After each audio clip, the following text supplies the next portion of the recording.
Siz kartla ödənişi ilk dəfə edirsinizsə, sizə əvvəla verifikasiyadan keçmək lazımdır. Mahiyyətcə verifikasiya sizin həqiqətən də istifadə etmək istədiyiniz kartın sahibi olduğunuzu yoxlamaq üçündür. Başlamazdan əvvəl kartınızın internet alış-verişi üçün yararlı olduğundan əmin olmalısınız. Bunun üçün kartı buraxmış bankın telefon nömrəsinə zəng etmək yetərlidir. Təqaüd və əmək haqqı kartları bu məqsədlər üçün yararlı deyil. Verifikasiyanı keçmək üçün liqpay.com səhifəsini açın. Yuxarıda sağda olan xanaya öz mobil nömrənizi beynəlxalq formatda daxil edin. 5-10 saniyəyə telefonunuza SMS ilə şifrə gələcək. Həmin şifrəni tələb olunan xanaya daxil edin.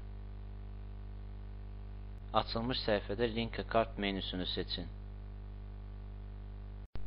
Açılmış səhifədə sizin adınıza olan kartın məlumatlarını daxil edin. Növbəti səhifədə sistem sizin kartınızda $0,1 $3 civarında məbləği bloka salmağı təklif edəcək. Verifikasiyadan keçmək istəyirsinizsə razılıq verin.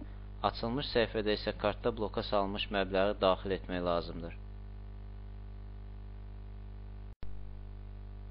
Həmin məbləği daxil etmək üçün kartın əks tərəfində yazılmış prosesing mərkəzinə zəng etmək və hal-hazırda kartda bloka salınmış məbləği soruşmaq lazımdır. Məbləğ dollarlı olmalıdır. Prosesing mərkəzi sizin kart sahibi olduğunuzu yoxlamaq üçün əlavə məlumat istəyə bilər. Adətən kod sözü tələb olunur.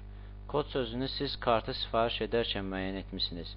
Yadınızdan çıxıbsa, kartı sizə təqdim edən banka müraciət edin. Bloka salınmış məbləği öyrəndikdən sonra onu xanaya daxil edin. Hər şey qaydasındadırsa, sizə müvafiq bildiriş gəlməlidir və kartın statusu dəyişməlidir.